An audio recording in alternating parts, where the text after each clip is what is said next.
There are some big plans in place for Leeds United's summer, and Paraag Marathe has had his say in a recent interview.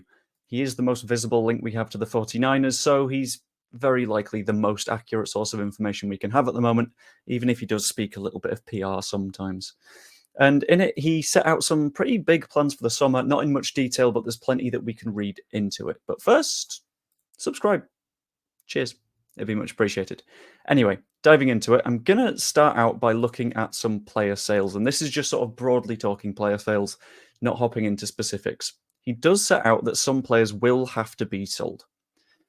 Other things that he set out, by the way, are Daniel Farke's future stuff about stadium redevelopment, the massive loan army, the potential for specifics on departures, and any incomings that we do have coming in. But before players come in, some players will have to be sold, and there is a reasonably good chance that that will happen before the 30th of June.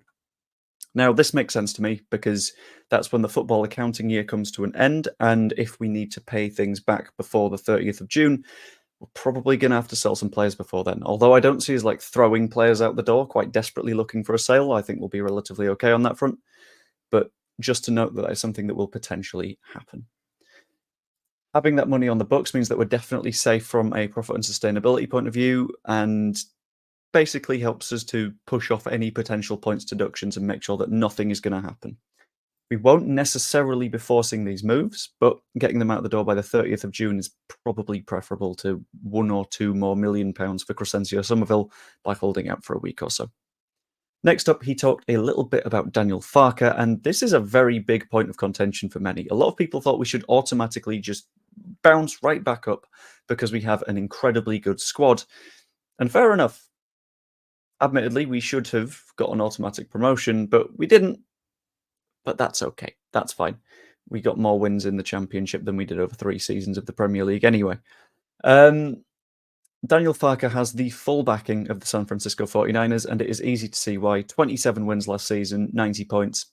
Can't hugely complain about that, I'll be honest with you. And in addition to that, Paraag accepted some of the responsibility and said that the start to last season wasn't really ideal at all. That August, we were sort of stumbling and shaking and had players going on strike and ended up playing, I think, Jamie Shackleton on the right wing at one point, and it didn't work. And things fell over and went wrong consistently. And I think it's fair to see that Paraag has taken some responsibility for that, because if that ownership group would have gotten in sooner, if they would have done signings sooner, if they would have gotten players out sooner, that would have been fantastic, and we'd probably be up now. But that means that that is a lesson that we are likely to have learned from, and with a full preseason and early signings potentially coming, we'll be in a much better position for next season. And I think having learned that lesson, we'll be looking pretty good. He also talked for a while about stadium redevelopment and said that it is still on the timeline. We are still sort of in those discussions and going on with it. And that's a good thing. We need Elland Road to be a bit bigger, get that revenue in, as long as we don't go a bit Wembley with it, because Wembley is impressive and big, but I think being so big is a problem. The seats are too far apart, sound doesn't carry. I went into this on a stream yesterday. You should watch that, that was quite fun, and I announced a big thing. But yeah, it's still on the timeline, and there seem to be suggestions that it can happen after promotion. Now, in theory, we can do stadium development whenever we want, even if we don't go up, because stadium development isn't something that goes on your PNS, FFP, PRS, whatever you want to call it, which is fine. But I can see why the 49ers don't want to throw money at a stadium redevelopment when we're not in the Premier League yet, and they want to instead focus on sort of, maybe we'll just sort of make sure that everything else is okay first. Focus on the squad, get into the Premier League, get hopefully some stability, but in the background start working on the stadium.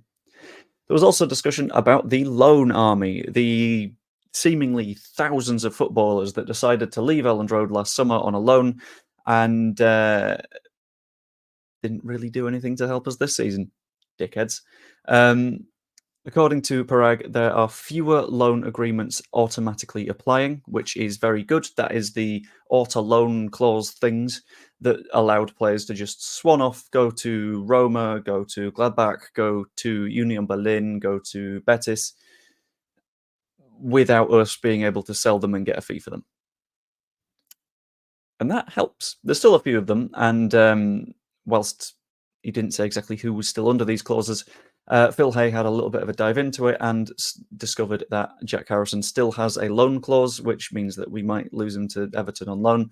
But there's a genuinely good chance that we just sell him there instead if we're able to negotiate a deal. A bit like the Sinistera one, where it was a case of, okay, you can have him on loan. Would you like him permanently? Brilliant. That saves us a lot of time, saves us a lot of effort, and I think be the perfect way forward. It should make permanent moves significantly easier, especially if that loan move isn't really an option for them. In addition to that, there was a little bit of discussion on the potential for departures, and this isn't specific. He wasn't exact on any of the prospective leaving players. He didn't say, for example, Somerville will go, Nonto will go. And there was also no reassurance in either direction on the future of Archie Gray. Archie Gray, who made his debut last year, who we thought, well, I'm going to guess he's hopefully a good player, but we'll have to find out in the future, and turns out to be an excellent footballer that I hope we can keep for the foreseeable future. The fact that there wasn't commitment towards him staying is a little bit spooky, but I think that's the safe way to go with these conversations, because you can never see what is going to happen in a transfer window. You can't really see beyond a couple of weeks in the future, so I think committing and saying we'll keep Archie Gray only to get a £50 million bid would be a little bit daft.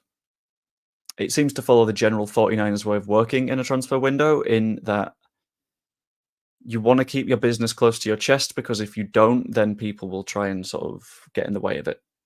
And media reports and all that stuff. The way that the 49ers tend to work is quieter than you saw under Radrizzani, and I quite like that, and I'm glad that that is keeping up. There was also a little bit of talk on incomings. There was discussion about there being meaningful money available for new arrivals, which, in my opinion, points towards a little bit of a rebalancing of the squad. Selling probably Somerville, probably Nonto, maybe a couple of others, I don't know, means that we'll have a lot of funds coming in that we'll be able to just say, okay, so we've got 30 million for Somerville, let's put 10 into a centre back, 10 into a proper number 9. Do we need a 9? Might need a 9. 10 into a proper number 10, maybe a winger to do a little bit of replacement. We can just sort of shuffle funds around rather than saying we've got one really good player at left wing.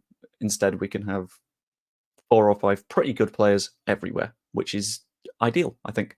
And this meaningful money, I believe, will involve a new pretty big money sponsor. I'm not entirely sure I'm allowed to say who, but that should absolutely energize the budget and make sure that we have the funds necessary to push on forwards. And basically, I can see a pretty ambitious future coming. Plenty of players in. Yes, there will be players out, but hopefully with actually intelligent recruitment rather than Orta, we'll be able to make some nice, clever decisions, sign the players that we need, and go up next season. That's the dream, but ultimately, I want to know what you think. Let me know in the comments down below what you think is going to come up this summer. Let me know what sort of content you want to see. Everything, basically. Let's just have a chat down there. Hope you enjoyed. Like the video if you did, subscribe, and I will see you later. We're about to get to the stressful time of the Leeds YouTuber calendar. I'm so pumped for it. I'm so pumped.